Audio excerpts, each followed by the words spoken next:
Es un gran placer para mí estar aquí nuevamente en la Universidad Francisco Marroquín. Esta universidad, esta casa de estudios me trae recuerdos muy bonitos, tanto en mi propio desarrollo profesional como la influencia de varias amistades, varios profesores aquí, que ya los considero parte de mi familia intelectual. Entonces esto verdaderamente, no lo digo por nostalgia, lo digo porque es realidad, es un regreso a mi segunda patria, es un regreso a mi segunda casa. Yo quisiera en esta oportunidad que me han brindado ustedes para platicar con ustedes, realmente hacer eso, platicar con ustedes, más que dar una exposición sobre tal o cual tema. Podemos empezar con los impuestos, algunas reflexiones que yo tengo sobre la intervención del Estado en el proceso económico, pero si lo quieren cambiar o quieren hablar de alguna otra cosa, haremos eso. De hecho, eso es lo que se llama diálogo. Yo les pregunto a ustedes, ¿qué es diálogo? ¿Quién me puede decir qué es diálogo? ¿Qué significa el concepto de diálogo? Una conversación, dos personas.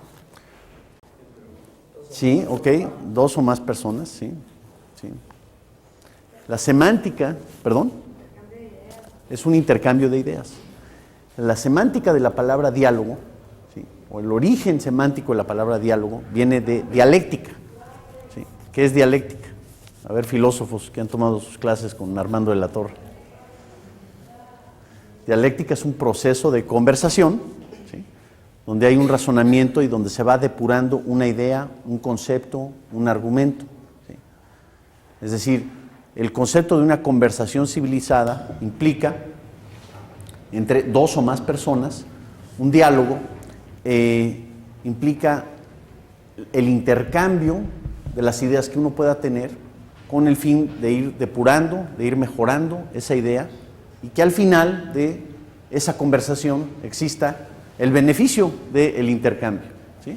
En teoría económica hablamos de un intercambio comercial en donde dos o más personas necesariamente se benefician de un libre y voluntario intercambio. Igualito pasa con un diálogo. Un diálogo entre dos o más personas, en la medida que sea civilizado, beneficia a dos o más personas. Se empieza el proceso de dialéctica y acabamos, pues por lo menos acabamos divirtiéndonos, ¿sí? Y en el mejor de los casos acabamos con un concepto más claro, un concepto más general de la idea que se está platicando, de la idea que es el sujeto de la conversación. Por eso la relación entre profesor y alumno realmente es una relación que en el esquema socrático se debe revisar, porque muchas veces el profesor, y lo verán ustedes, algunos de ustedes que probablemente, ojalá, acaben dando cátedra algún día, van a ver que es un proceso en donde el profesor a veces aprende mucho más que el alumno. Yo tengo el beneficio ahorita de contar con acceso a todas sus ideas, ¿sí?, mientras que ustedes simplemente están derivando el intercambio de una sola persona.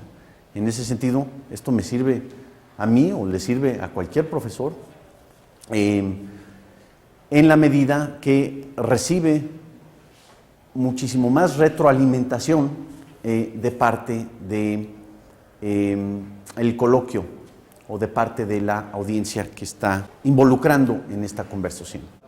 ¿Con qué personaje en la historia intelectual se asocia el concepto de dialéctica o de diálogo?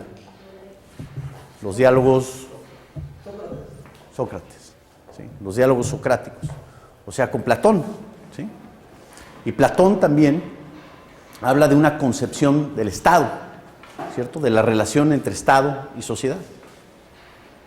¿Alguien me podría decir cuál es esa concepción? Que tiene directamente que ver con el tema de la intervención en el proceso económico. No, no es democracia. Al contrario, la democracia para Platón es una especie de perversión del proceso político. Porque la democracia depende de, según él, de los instintos viscerales de los seres humanos, no del razonamiento. Para Platón, en términos, muy sencillos, para Platón existe una relación entre Estado y gobierno que es completamente vertical.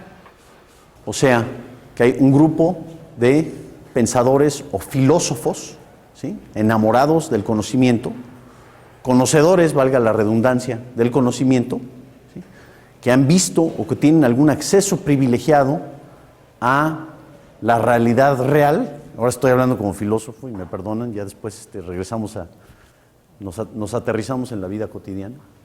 Pero el paradigma platónico de la relación entre Estado y gobierno es fundamental para comprender de dónde se derivan diversos argumentos en torno a cosas como la intervención del Estado, el esquema impositivo de una sociedad, el nivel de planificación central que pueda tener una sociedad, la naturaleza de la economía y del proceso económico, el ambiente regulatorio, en fin, todos los aspectos que norman este proceso económico o esta relación, esta intervención del Estado en una sociedad. Si nosotros partimos del supuesto de Platón, de que el Estado, a través de un grupo iluminado de intelectuales, define las reglas del juego, ¿sí?, y que define la forma en que los seres humanos deben actuar, o en términos platónicos, deben participar con las diversas formas o con los diversos conceptos universales del bien, de la justicia, del orden social. Entonces ya estamos partiendo, digamos, de un supuesto muy ambicioso, donde el Estado, básicamente de arriba hacia abajo, planifica la interacción social, ¿sí? Ahora, uno de los grandes discípulos de Platón fue Aristóteles. Y Aristóteles parte de una premisa muy diferente. Él dice, no debemos ver hacia arriba, hacia el mundo de las formas, para encontrar la realidad. La realidad la tenemos ya aquí entre nosotros. Y debemos exprimirle todo el jugo a lo que es el sentido común y la vida cotidiana. Entonces, digamos que el paradigma aristotélico es un paradigma de abajo hacia arriba y el platónico de arriba hacia abajo. Y dependiendo de qué paradigma escoja una persona, de eso se va a derivar la proposición o se va a derivar la concepción de cuál debe ser la relación entre Estado y sociedad. El vínculo quizá más visible que existe para explicar esta relación es precisamente el sistema impositivo o el sistema tributario. El marco fiscal de un país nos define, digamos, si somos más platónicos o si somos más aristotélicos, ¿sí?, si es de arriba hacia abajo o si es de abajo hacia arriba. O sea, ¿en qué paradigma pertenecería la idea de que los impuestos representan la base contractual entre Estado y sociedad para financiar las actividades necesarias que debe ejercer el Estado? No. Es de abajo hacia arriba. Es de abajo hacia arriba. Es decir, yo como ciudadano, ¿qué requiero del Estado? ¿Tú qué requieres del Estado? A ver, ¿qué es lo que requieren del Estado? Necesitamos reglas del juego que sean estables, ¿no? El árbitro que define las reglas del juego, que sean parejas y que sean estables. ¿Qué más necesitamos? Seguridad. Dependiendo de cómo defines estabilidad. La defensa, vaya, en términos muy generales, la defensa de las fronteras, ¿sí?, contra una invasión externa. Que garantice la paz, que garantice quizá la estabilidad del proceso judicial, ¿sí? Si hay un conflicto comercial, yo quisiera acudir al proceso judicial para solucionar la controversia de una forma que sea rápida, eficiente y sobre todo justa. Se dice fácil, ¿verdad? En América Latina sobre todo se dice fácil. Ahora, ¿qué más le podemos pedir al Estado? Más allá de esa función básica. Aquí es donde ya comienza el debate conceptual sobre la relación entre Estado y sociedad.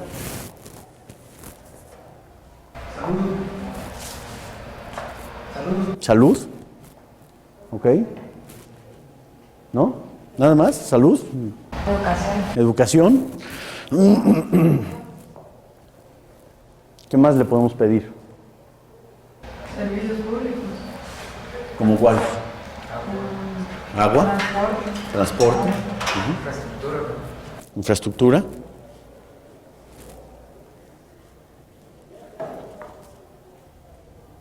¿Seguro contra desempleo? ¿No? ¿Sí o no? Porque sí o no depende de si eres platónico o aristotélico. ¿Eh? Un Estado de Derecho. Bien. Sí, hay toda una gama de servicios que se le pueden pedir al Estado dependiendo del tipo de relación Estado y sociedad que queremos. ¿Okay? La parte fundamental de los impuestos es que el sistema impositivo de una sociedad va a depender del tamaño del Estado que yo necesito. Si yo al Estado le pido paz, seguridad y un proceso judicial o un sistema de justicia que sea eficaz, parejo y expedito, y me quedo con eso nada más, eso probablemente va a implicar un tamaño del Estado relativamente chico en proporción a lo que observamos hoy en día. Si además le pido que me garantice salud, que me garantice educación, que me garantice vivienda, que me garantice infraestructura, que me garantice empleo, ¿sí? En algunas constituciones de países latinoamericanos también está que el Estado garantiza la felicidad de las familias y de los seres humanos, ¿sí? Bueno, entonces ya le estoy pidiendo más y más al Estado. Le estoy pidiendo, yo como sociedad, que intervenga en el proceso económico para ser proveedor de esos servicios. Entonces el tamaño del Estado va a crecer. Ahora, como no hay tal cosa como una comida o un almuerzo gratis, ¿sí? No hay un almuerzo gratis. There's no free lunch, ¿no? Entonces, necesariamente, esto implica que se tiene que financiar la actividad. ¿De qué forma se puede financiar el Estado? Porque muchas veces tenemos el concepto de lo que el filósofo Octavio Paz en México llamó el ogro filantrópico, ¿sí? El Estado como ogro filantrópico, proveedor de todos los bienes y servicios que uno pueda imaginarse en la sociedad, solucionador de todos los problemas. ¿Eso cae directamente sobre el paradigma aristotélico o platónico? Platónico, correcto. Es decir, yo como Estado soluciono los problemas y arreglo los problemas de los demás. Y los demás tienen el derecho de exigirle a la inteligencia política de solucionar sus propios problemas. Entonces, esta concepción del Estado como ogro filantrópico se implica también la pregunta o la interrogante pragmática. ¿Cómo diablos voy a financiar yo la actividad, ¿sí?, de poder proveer no tan solo paz, justicia, seguridad, sino también vivienda, educación, infraestructura, hospitales, servicios públicos, transporte, turismo, lo que sea, para poder financiar la felicidad de los ciudadanos, como dirían algunas constituciones, ¿sí?, para poder otorgar las garantías que pretende dar un marco constitucional o un marco normativo de una sociedad? ¿Cómo se va a financiar? ¿Perdón? ¿Cómo se los va a cobrar? Porque esa es una primera realidad. El Estado no es generador de riqueza, es un administrador de recursos, ¿sí? Esto no es una posición ideológica, esto es un teorema totalmente frío y calculado. El Estado es un administrador de recursos. Queremos que administre una mayor cantidad de recursos en la sociedad, entonces partimos del supuesto que el Estado debe hacer más y la sociedad menos. ¿Sí? Queremos más bien que la sociedad se encargue de administrar una mayor parte de los recursos disponibles. Bueno, entonces necesariamente el tamaño o la intervención del Estado en la economía va a estar limitada quizá a funciones generales. Y de ahí podemos partir. No es un generador o un creador de riqueza, es un administrador de recursos. Es como una caja que recibe recursos de un lado, los administra y los da de alguna otra forma. Típicamente utiliza el sistema impositivo, ¿cierto? Es a través de los impuestos que recoge los recursos con los cuales puede construir escuelas, o con los cuales puede financiar la actividad del ejército, con los cuales puede financiar algún programa de vivienda, dependiendo de qué es lo que quiere la sociedad. Pero también depende de qué grupo de la sociedad, qué clase de la sociedad. O sea, hay unos que no necesitan esos servicios, hay unos que sí. Entonces, la mayoría que son los que lo necesitan, o sea, la población general, no el sector rico, se puede decir, sí son los que lo piden. Sí. Entonces, ahí hay una diferencia, porque los que lo están pidiendo, ¿cómo lo van a pagar? Entonces, no, los que tienen son los que ya se quitan. Necesariamente le tienes que quitar a una parte de la sociedad. Si unos tienen, ¿para qué van a estar pidiendo? No son los que no tienen. Correcto. Entonces, típicamente eso se traduce en propuestas de gravar a los ricos, ¿sí? Digamos, un impuesto a los artículos de lujo, un impuesto especial a los artículos de lujo, un impuesto especial a las transacciones financieras, o un impuesto especial a los automóviles nuevos, o un impuesto especial a los abrigos de mink, ¿sí? O un impuesto especial a los diamantes, y con eso podemos financiar gasto social. Es una propuesta que se escucha muchísimo en América Latina, en los mercados emergentes. Ahora, falta ver si eso, traducido a la realidad, qué significa o qué consecuencias tiene. Recuerden, bueno, estoy seguro que ya han escuchado el lema, ¿sí? Que en la economía lo importante no son las buenas intenciones, sino las consecuencias de una política económica o de una acción económica. Independientemente de eso, de los ricos, de los medios, de los de abajo, de los del centro, de los de la derecha, de la izquierda, no importa. De dónde quites recursos, tienes que quitar recursos de alguna parte para poder financiar la actividad que le estás pidiendo al Estado. ¿Sí? Ahora, en términos ideales, la postura, digamos, de un aristotélico como yo sería, vamos a tener un sistema que sea parejo, independientemente de la categoría económica en donde estés ubicado, pero proporcional a tu ingreso. ¿Sí? Esa es una propuesta. Hay otras propuestas de las llamadas tasas progresivas. ¿Sí? Sí. Digamos, así como el Estado medio está en el medio, ¿eso quiere decir que todavía tiene que haber impuestos, pero no tantos impuestos como los que hay ahorita, o no tienen que haber impuestos? Bueno, mira, hay un debate en la literatura de política económica contemporánea, un gran debate, ¿sí? Ya en la medida que vayan desarrollando sus estudios, sobre todo si aquellos que quisieran estudiar economía ya como carrera, yo les recomendaría ampliamente estudiar el debate en filosofía política contemporánea entre John Rawls y Robert Nozick. Es el debate contemporáneo entre Platón y Aristóteles. John Rawls parte de una idea de que el Estado debe ser un distribuidor de las garantías y de las libertades y de los bienes básicos de una sociedad. Sí, tiene un argumento muy complicado en donde él dice que el Estado debe ser, por excelencia, un redistribuidor del ingreso. Es decir, a partir de su argumento, retomamos todo lo que hay en la sociedad, el pastel de riqueza, y lo repartimos en una forma que sea equitativa.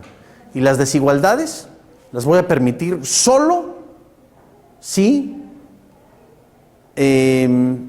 beneficia a las clases más necesitadas. O sea, yo permito desigualdad si mi nivel de riqueza,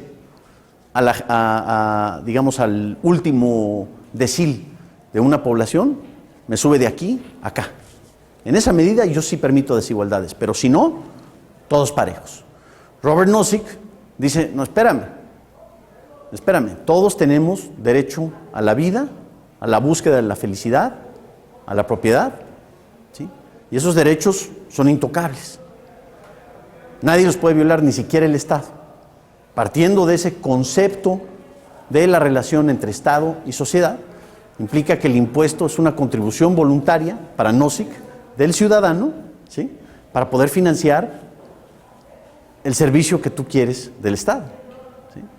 Si quieres que sea proveedor de electricidad, bueno, pues tienes que voluntariamente aportar tu contribución para que el Estado, a través, digamos, de un monopolio estatal, sea tu proveedor de electricidad. O si quieres que te proteja contra invasiones externas, igual vas a tener que financiar al ejército. ¿Sí?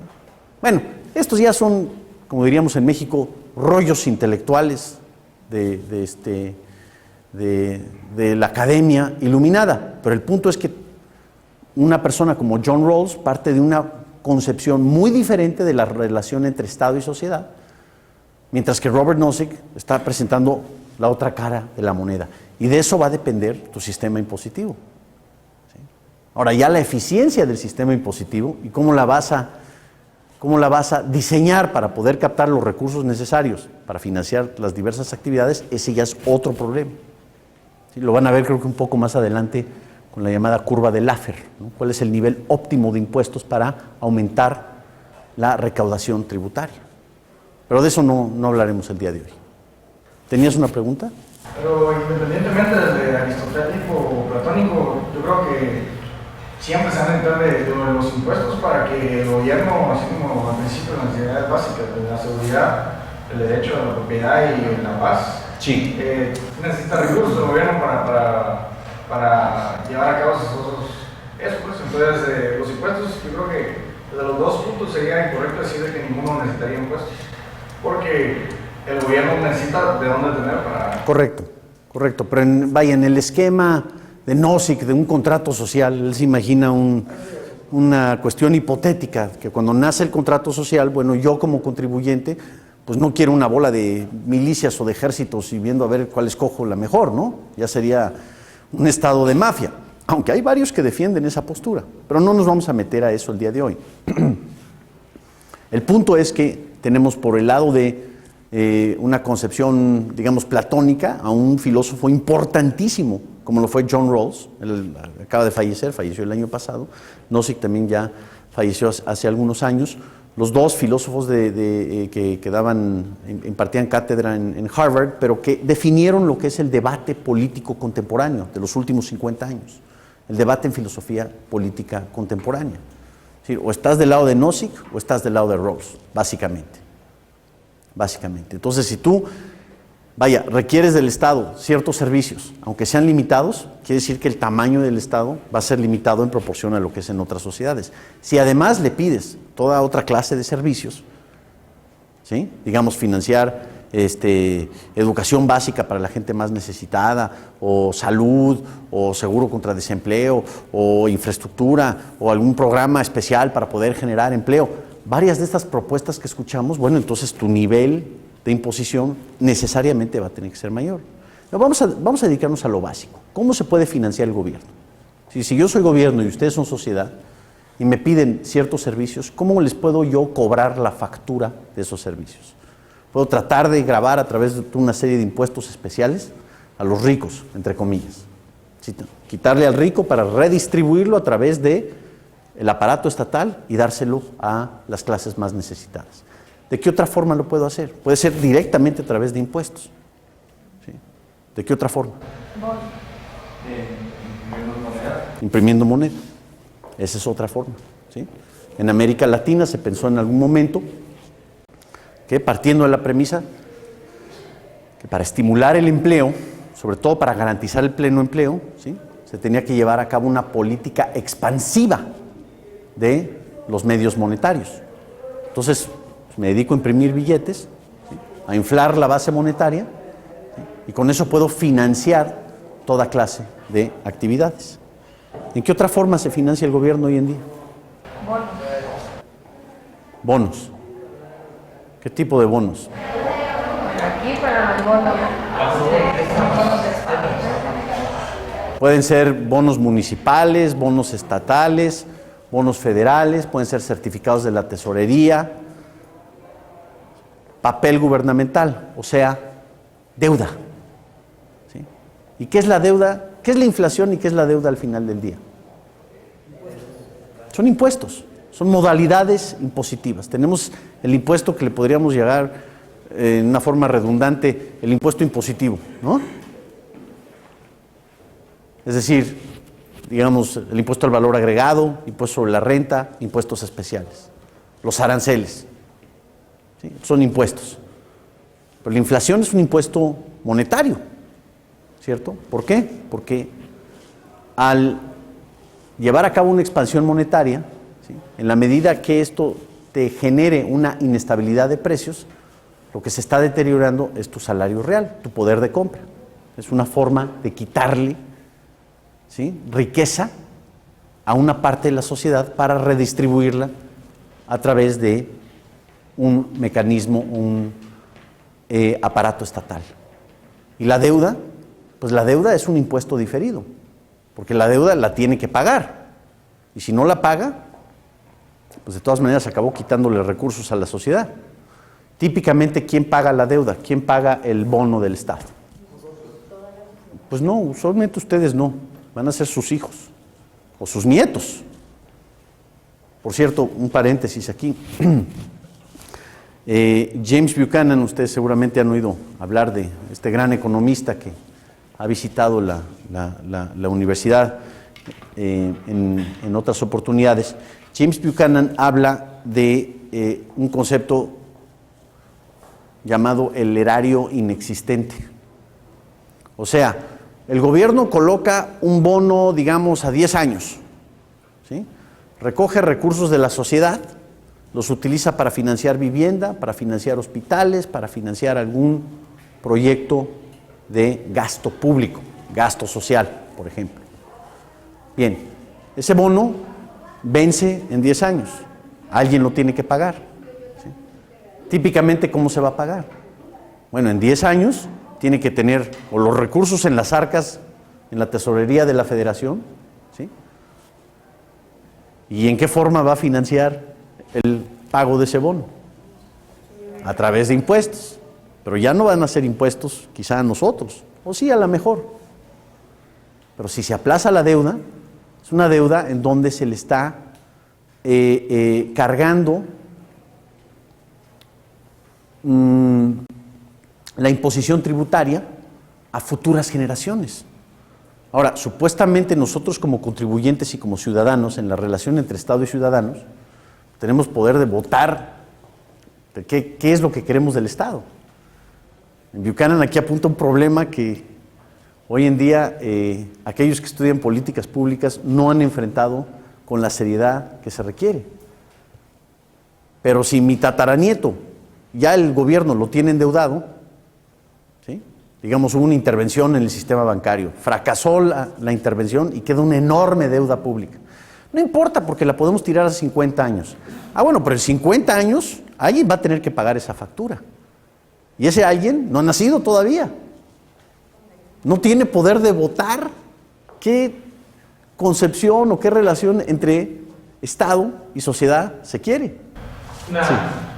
Un comentario a lo que está diciendo Roberto, que él lo está planteando hacia el futuro, y es, ¿qué impuestos ustedes, no, padres, están pagando sobre acciones que se desarrollaron hace 5, 10, 15, 20, 25, 30, 50, 80 años, donde el gobierno se logró?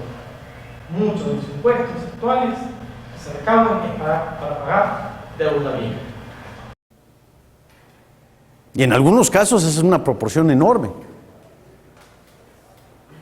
Vaya, hay países, sobre todo los países desarrollados, donde el nivel de deuda pública es más allá del ingreso nacional, ¿sí? Canadá creo que tiene 120%. La deuda pública es 120% del Producto Nacional de Canadá. Entonces, ¿cuál es el nivel de imposición que existe en Canadá? Es altísimo. Es altísimo. ¿Sí? Más del 50% en algunos casos. En la mayoría de los casos, de los ingresos de una persona se destinan para financiar actividades del Estado, y una proporción de eso es para pagar deuda que tiene con la sociedad.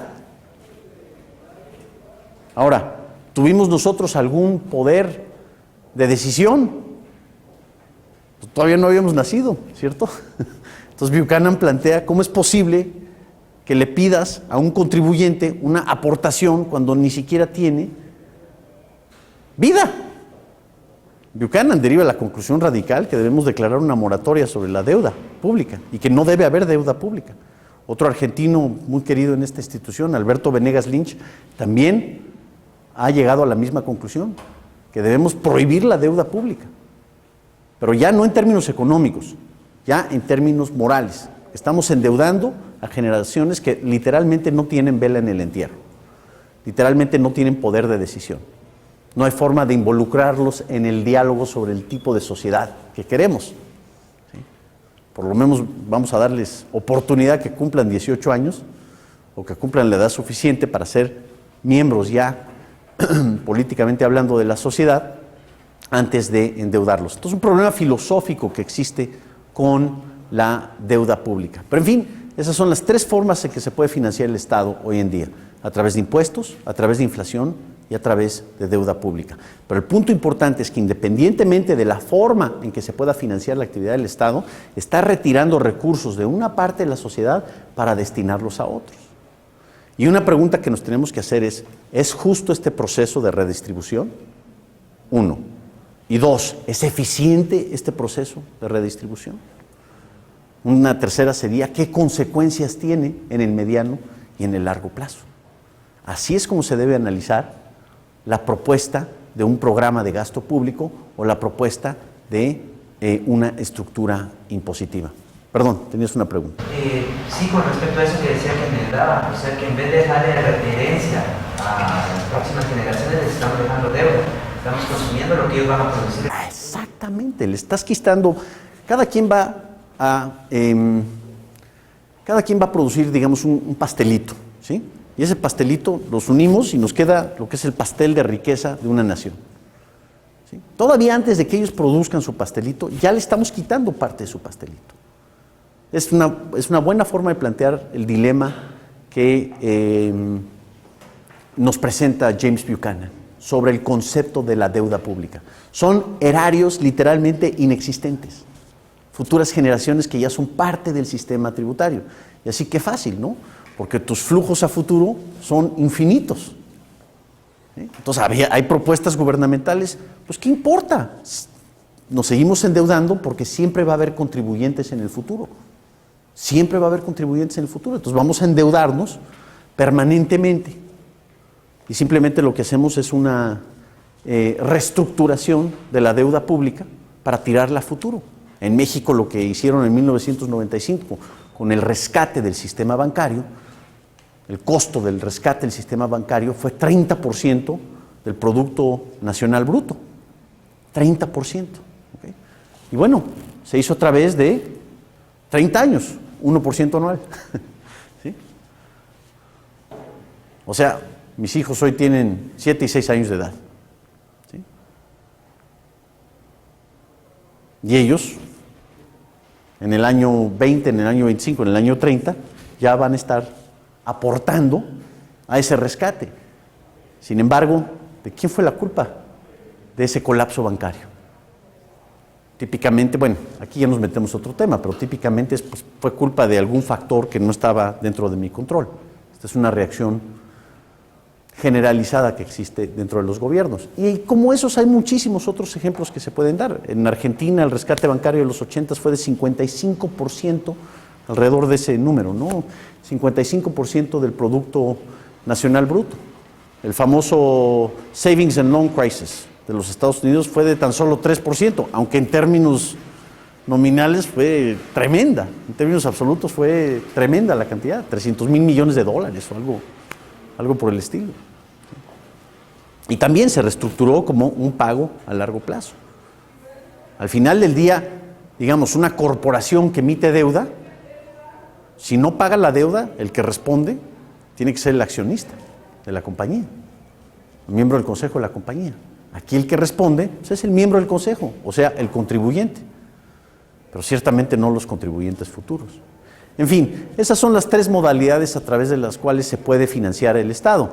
Claro que de esas modalidades se desprenden diversos instrumentos de financiamiento, y esto es lo que hay que ver cuando estudiamos el sistema impositivo en general. ¿Vale la pena financiar actividades a través del impuesto inflacionario? Bueno, creo que la lección, sobre todo en América Latina en los últimos años, nos dice que no, que el caldo nos sale mucho más caro que las albóndigas. O sea, el precio que tiene que pagar uno con niveles de 80 o de 150 o de 2000% de inflación, ¿sí? Medido como en ese sentido como se mide tradicionalmente el índice de precios al consumidor. Claro que la inflación como concepto, ya estudiaron, bueno, seguramente ya vieron teoría monetaria, la inflación es realmente un aumento en los medios de pago, que se refleja en una alza generalizada de precios. Bueno, sabemos que esa es una forma muy ineficiente y muy injusta de financiar las actividades que desempeña el Estado o que la sociedad le pide al Estado. Entonces, típicamente hoy hay una tendencia hacia el control o la estabilidad del sistema general de precios a través de políticas monetarias que respetan ciertos principios de disciplina. ¿Qué tipo de principios le podríamos pedir al gobierno una vez que empieza a estructurar su sistema fiscal? Ojo, fiscal no quiere decir meramente tributario o recaudatorio. Muchas veces ustedes ven los periódicos o ven los debates, casi siempre el debate fiscal es cómo le podemos hacer para que el Estado pueda recaudar más. Y en eso se queda. Y no es así. No es así. El concepto fiscal, ¿qué significa? ¿Qué significa este concepto? ¿Qué abarca? ¿Qué conceptos abarca?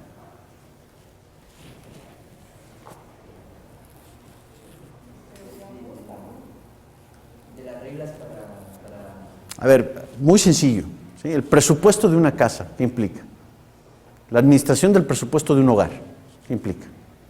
Alguien tiene que traer el ingreso, ¿sí? Y alguien también desempeña el gasto. Entonces, un sistema fiscal tiene un componente de ingresos, pero también tiene un componente muy importante de egresos. Y cuando hablamos de política fiscal, debemos hablar de la eficiencia y la equidad en el sistema de ingresos, pero también lo que queremos es eficiencia y transparencia en la forma en que se ejerce el gasto. Ahora, ¿qué es lo que piden muchísimos gobiernos latinoamericanos? Muchísimos políticos. Aquí hay una campaña electoral en Guatemala. Yo no conozco las propuestas, pero les garantizo que todos los candidatos prometen que van a aumentar gasto social. ¿Estoy en lo correcto o no? Sí. Todos prometen que van a aumentar gasto social. No prometen si van a gastar mejor, sí prometen que van a gastar más. Y la pregunta que nos debemos hacer es si deberíamos primero gastar más o aprender a gastar mejor. Esta reflexión yo creo que es muy importante. Yo en lo personal nunca la había hecho, nunca la había dimensionado, hasta que me metí a un grupo de reflexión a petición de ciertas gentes que trabajan en la Secretaría de Hacienda y Crédito Público en México. Y tratamos de hacer un estudio muy pragmático y muy profesional sobre la naturaleza de una propuesta de reforma fiscal integral. De hecho, reforma fiscal integral es redundante. Una reforma fiscal necesariamente tiene que ser, si estamos en lo correcto, una reforma ¿de qué? De ingresos, ¿sí? Y una reforma ¿de qué? De egresos también. De hecho, yo insistiría que una reforma fiscal o la conformación de un sistema fiscal óptimo tiene que empezar primero por el lado de cómo estás gastando, de si es eficiente la forma en que gastas y si es transparente la forma en que gastas. Sí. Si los gastos son necesarios. Bueno, pero primero tienes que, cuando empiezas a analizar, a ver, lo que gasta un hogar, ¿es necesario? Si es necesario, va a depender primero de si es eficiente y si es transparente. Porque una vez que tengas la transparencia del gasto, puedes decir, oye, a lo mejor hay una forma alterna de dar este servicio. A lo mejor Si le da otro, yo le pago el gasto. ¿Perdón? Si da otro el servicio, o sea, gasto, o sea, se reparte más eficientemente lo que me da, pues. Puede ser algo muy sencillo. Digamos, un ejemplo que da Ruth Richardson, que fue ministra de Finanzas de Nueva Zelanda y arquitecta de la gran reforma fiscal, de responsabilidad fiscal de Nueva Zelanda, que también ha visitado esta institución. Yo, de hecho, la conocí a ella aquí en 1997. Y ella dice, pues, fueron cosas tan sencillas en Nueva Zelanda como, por ejemplo, decir que las licencias para conducir, en vez de que se otorguen una vez cada 5 años Y después regresas en 5 años y tienes que volver a hacer el trámite y volver a pagar la parte correspondiente, ya que sean de por vida. ¿Sí? Y en vez de que sea un departamento o un comité especial dentro del Estado que haga, que desempeñe esa actividad, pues mejor subcontrato a una agencia que va a ser mucho más eficiente y eso me va a liberar recursos a mí, además de que implica costos de oportunidad más bajos. Porque también hay los costos que se ven y los costos que no se ven. Muchas veces los costos, la medición de los costos de oportunidad, que es prácticamente imposible hacerlo, pero considerar, bueno, esto tiene un altísimo costo de oportunidad. Si yo me dedico a administrar licencias y a crear una burocracia para poder dar las licencias y a poder abrir oficinas en diversas partes de una ciudad y después en diversos municipios y en diversos estados, pues ya creaste toda una entidad burocrática y estás gastando recursos que quizá podrían tener un mejor uso, ¿sí? En vez, ese es un caso muy sencillo. Ahora, lo podríamos generalizar. Vamos a generalizarlo, digamos, a un programa para el combate a la pobreza. O vamos a generalizarlo a el financiamiento de la educación básica. Vamos a partir del supuesto que el gobierno tiene la responsabilidad de financiar cierto grado de educación básica en una sociedad. Yo creo que eso es cuestionable, ¿ok? Pero no vamos a entrar al debate ideológico alrededor de esto. Vamos a suponer simplemente, como argumento, que parte de la responsabilidad del gobierno es financiar educación básica. Si nosotros empezamos a ver la conformación de un sistema fiscal eficiente y nos enfocamos en el apartado de los egresos, una pregunta que nos tenemos que hacer es, ¿cuál es la forma más eficiente de financiar ese gasto? Vamos también a suponer que el gobierno tiene la responsabilidad de combatir la pobreza. Típicamente esto se traduce en más gasto social, más programas de gasto social. Olvídense olvídense por el momento de si es válido o no del punto de vista intelectual el concepto de gasto social. Vamos a decir que sí lo es, ¿sí? For the sake of argument, como dicen en inglés, ¿no? Ahora, cuando vemos nuestro sistema fiscal nos tenemos que preguntar cuál es la forma más eficiente de llevar a cabo esa distribución del ingreso. Puede ser a través de una vía indirecta, la creación de una burocracia contra la pobreza, el Ministerio contra la Pobreza o el Ministerio de Desarrollo Social, la Secretaría de Desarrollo Social. Y a través de esa secretaría se canalizan recursos, se reparten y esta secretaría típicamente va a financiar diversos proyectos o diversas actividades, digamos la construcción de escuelas básicas, de escuelas de primaria en los lugares identificados como más necesitados de una población, pagarle el salario a los profesores, pagar a los proveedores. Bueno, ya empiezas a pagar eso. Si tienes que pagar proveedores, tiene que haber un mercado de proveedores, ¿cierto? Y en el esquema político, pues un mercado de proveedores, típicamente, ¿qué es lo que va a hacer? No, sí, vaya, alguien tiene que poner las computadoras, o las sillas, o los pisos, o los pizarrones, o los quises, ¿sí? Y en el proceso político, como los seres humanos actúan de acuerdo a incentivos, los incentivos representan el factor que mueve la acción humana. También en el sector privado, ¿sí? Típicamente esto se traduce a la ineficiencia del gasto. A lo mejor podríamos pensar en otro esquema. Miren, les voy a dibujar una gráfica de un dato que encontramos en México. Este grupo de reflexión. De 1990 al año 2000.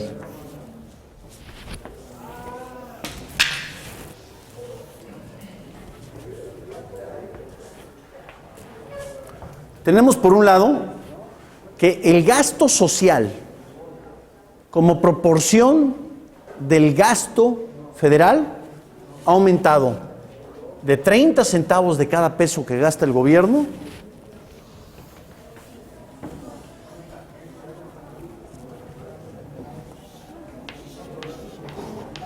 esto se ha pronunciado en el 2003 a 65 centavos. O sea, si yo soy el gobierno federal, cada peso que yo gasto, 65 centavos se van a gasto social, a vivienda, a educación, a salud, a servicios básicos, combate a la pobreza, etcétera, etcétera, etcétera, al denominado gasto social. Ahora, si yo estoy gastando mucho más en el apartado social de lo que estaba yo gastando antes, quiere decir que la proporción de aquellos que supuestamente se benefician del gasto social debería subir en relación al ingreso. O sea, que los más necesitados han recibido esta diferencia. Digamos, en México serían los 2 primeros deciles de la población, las 4 o 5 millones de familias que viven en la pobreza y la extrema pobreza en México.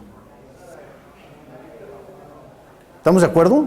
Es decir, si yo soy administrador de gasto social, ¿sí?, y yo estaba antes dándoles a ustedes 30 centavos y ahora les estoy dando 65 centavos, quiere decir que su ingreso de ustedes, teóricamente, puede seguir estando muy bajo, pero está menos peor de lo que estaba antes.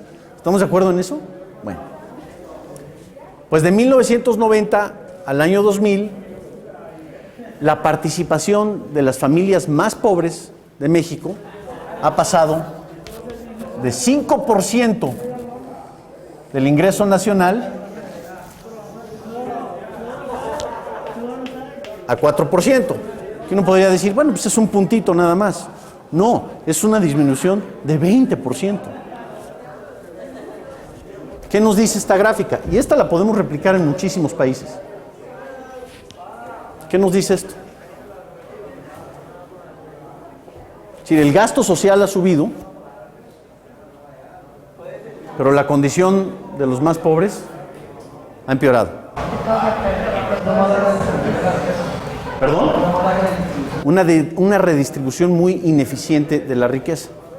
Digamos que ese nivel de ineficiencia es esta brecha. Es lo que yo llamaría el costo de intermediación burocrática. O sea, ¿quién se está quedando con el gasto social? ¿Los supuestos beneficiarios o alguien más? Si partimos de la premisa que necesitamos gasto social, que ojo, no necesariamente es una premisa válida, pero si partimos de esa premisa, ¿no hubiera sido más eficiente en 1990 agarrar todo este monto y dárselo directamente a las familias? Nosotros hicimos un ejercicio, una simulación de qué hubiera pasado. Y el ingreso de estas familias no estaría aquí, sino estaría 4 veces más. A eso es lo que voy. Vaya, este es un dato de muchos que se pueden dar, de muchísimos que se pueden dar, para reflejar que una reforma fiscal, o más bien la conformación de un sistema fiscal, debe partir primero con un diálogo, una concepción de la forma en que se gastan los recursos, los incentivos que existen dentro de un sistema, de un aparato político para gastar el recurso. Podemos cuestionar si se necesita gasto social o no. Si decimos sí se necesita gasto social, bueno, vamos a encontrar la forma más eficiente de poder administrar ese gasto social. Y qué curioso que hoy en día ya existe un consenso generalizado, incluso entre aquellos que apoyan o aceptan programas contra la pobreza basadas en una expansión del gasto social, que ese gasto debe ser directo o quizá intermediado con bonos que sean o cheques que sean intercambiables solo por servicios educativos o solo por servicios de salud. Ya es una idea que van a explorar un poco más adelante, la famosa idea del bono educativo. Sí, vamos a financiar a las familias más necesitadas, ¿sí? Pero vamos a darle el dinero a esas familias directamente. No les administremos nosotros los recursos, sino se lo damos directamente. Ahí hay una concepción. Otra concepción de los egresos, que es muy importante para cualquier sistema fiscal, es la transparencia en la que se manejan los recursos. Típicamente aquí yo una anécdota que utilizo mucho en México es que, digamos, en los últimos 100 años, en la medida que ha crecido el aparato estatal, tampoco hemos tenido, en esa misma medida no se ha conformado un sistema de auditoría independiente que pueda regular la forma en que se está llevando a cabo el gasto, se está ejerciendo el gasto. O sea, si al tesorero de cualquier institución yo le doy carta libre o cheque en blanco para hacer lo que quiera y no me tenga que rendir cuentas, no tenga que ser accountable, no tenga que ser responsable ante la tesorería y en última instancia ante los ciudadanos, ¿qué es lo que va a pasar? Típicamente, a ver, si ustedes, yo les digo a ustedes, aquí está una bolsa de dinero para administrar el gasto de la financiación, digamos, de educación básica. Para financiar educación básica, ¿sí? Yo te digo, toma, con esto vas a financiar educación básica y no me tienes que rendir cuentas. Entonces no tienes el incentivo de ser responsable en la forma en que ejerces ese gasto, ¿sí? Y no es que los quiera acusar a todos ustedes, pero vaya. Pero lo que no costó y lo que mete uno es por lógica humana. Por lógica humana. Por lógica humana, la tendencia va a ser a un desperdicio o una forma muy ineficiente de llevar a cabo ese gasto. Muchas veces acaban en cuentas suizas o en Houston, ¿sí?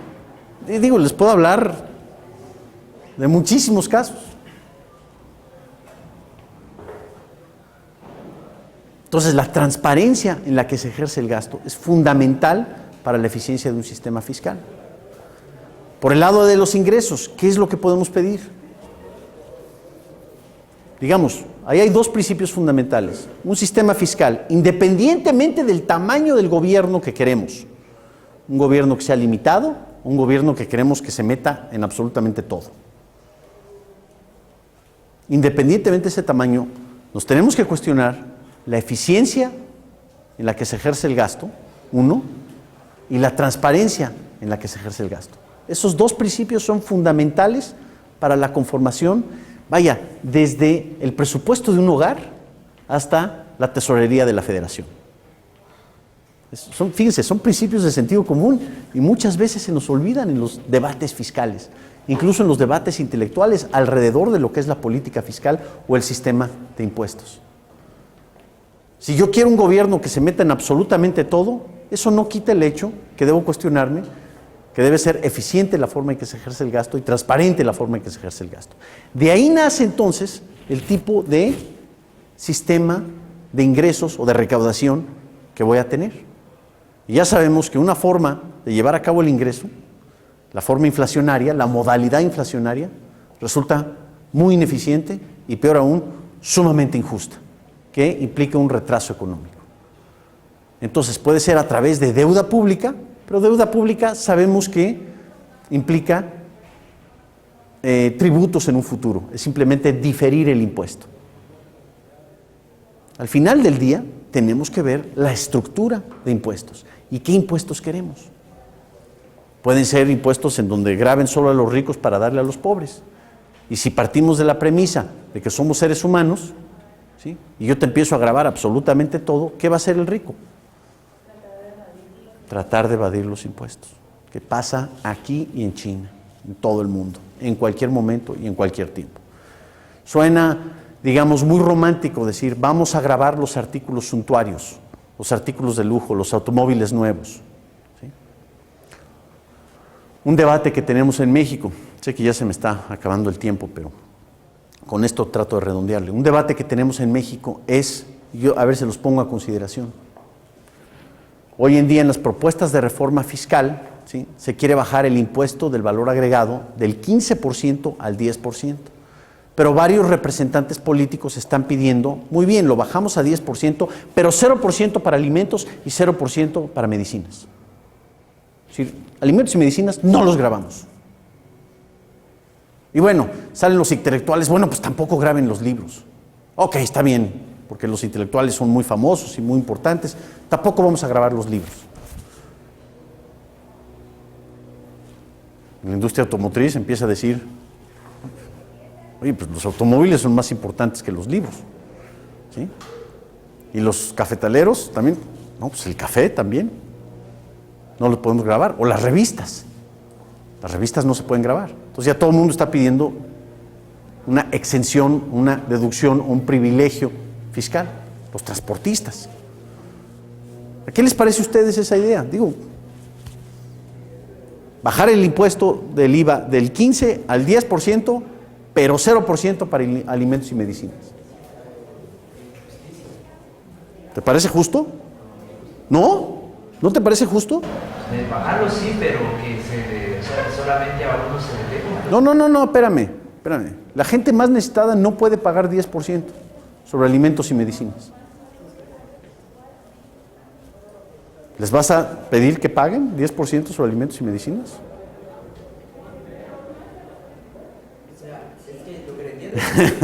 Sí, es una pregunta tramposa, no te me asustes, Wenceslao.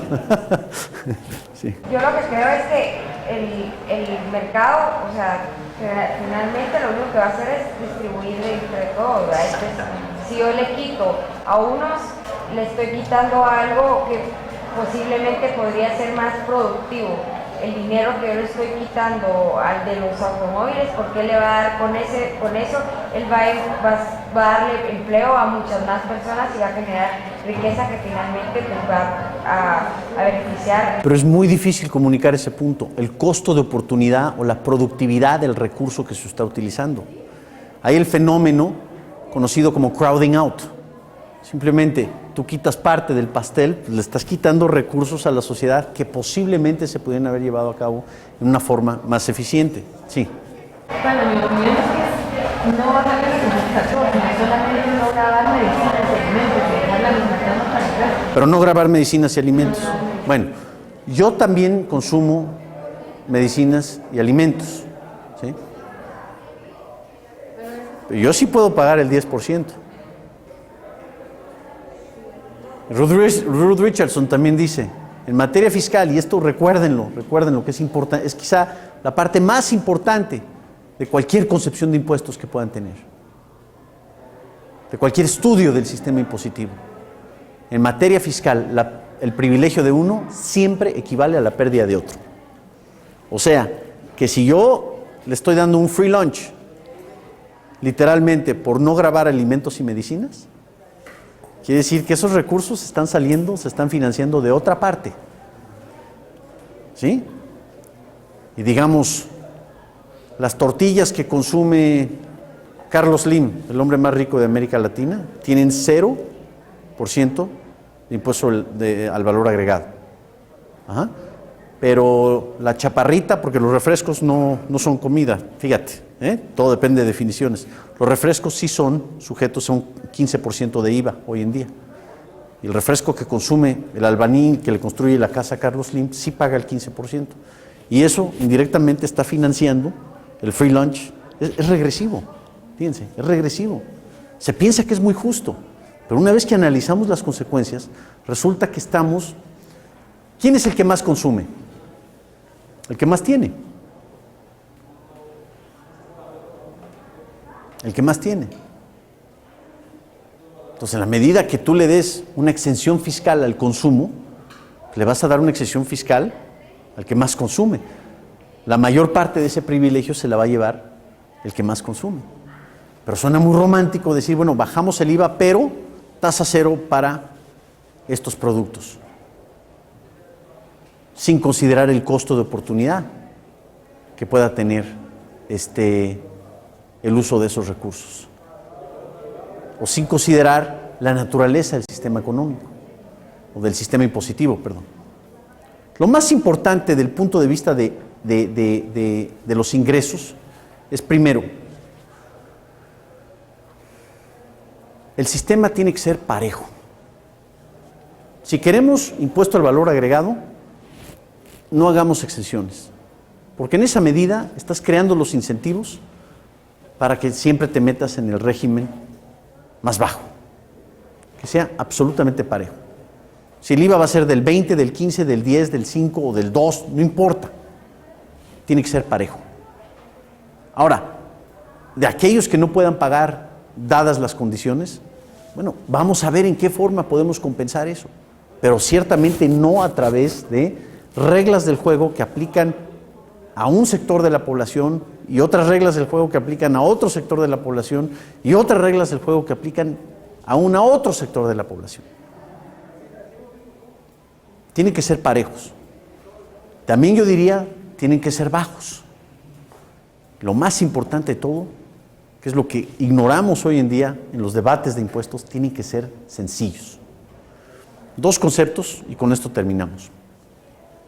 Yo los invito a considerar, primero, que cualquier propuesta fiscal tiene que ser cualquier gobierno que emite una propuesta fiscal tiene que ser una en donde el mínimo nivel de escolaridad pueda cumplir con la obligación tributaria. En México se traduce a que un niño de 10 años pueda cumplir con la obligación fiscal. Hagan el ejercicio un día. ¿Qué tengo que hacer yo para cumplir con todas mis obligaciones fiscales en Guatemala? Ahí está.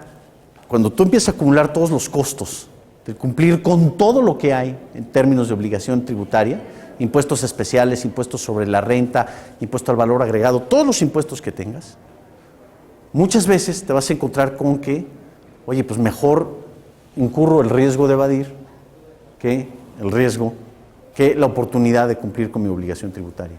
Entonces, un marco de referencia es un niño de 10 años tiene que poder llenar el formato fiscal para poder cumplir con la obligación tributaria. Y otro que es muy interesante, que también los invito a estudiar, es el concepto, creo que no se ha hecho aquí en Guatemala, el concepto del Día de Libertad Fiscal. O sea, yo para cumplir con todas mis obligaciones impositivas, tengo que trabajar, sea para que el gobierno pueda pagar deuda, o a través del impuesto inflacionario, o nada más con los impuestos. ¿Por qué? Porque sé que me va a quitar parte de mis recursos para administrarlos y poder financiar ciertas, ya sea actividades básicas u otras actividades dependiendo del tamaño del Estado que quiero. ¿En qué día del año empiezo yo a trabajar para mí y dejo de trabajar para el Estado?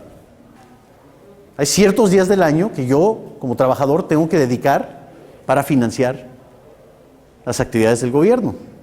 Porque, repito, no es dinero del gobierno, es dinero del contribuyente, que le toma del contribuyente, pasa a la tesorería de la Federación. ¿Cuántos días al año tengo que trabajar yo para poder llenar las arcas de la tesorería de la Federación? ¿Sí? Y el día siguiente es tu día de libertad fiscal. Es el día en donde ya dejas de trabajar para llenar las arcas de la tesorería y empiezas a trabajar para llenar tus propias arcas. El día de libertad fiscal te va a medir muchas veces el tamaño, la eficiencia del régimen de tributación, la forma en que se ejerce el gasto, la transparencia del propio gasto. En México, en promedio, el día de libertad fiscal es mañana. No, el lunes. ¿Cuándo es el Día de la Raza? El domingo. Octubre 12. Si yo cumplo a la letra con todas mis obligaciones fiscales, dependiendo del promedio de ingreso por habitante, yo trabajo para el gobierno del 1 de enero al 12 de octubre. ¿Ustedes verdaderamente creen que todos los mexicanos trabajan del 1 de enero hasta el 12 de octubre para cumplir con sus obligaciones fiscales? Entonces imagínense el nivel de evasión fiscal que tenemos. ¿Cuál es el Día de Libertad Fiscal en Guatemala? Eso se los dejo de tarea para la próxima, ¿no?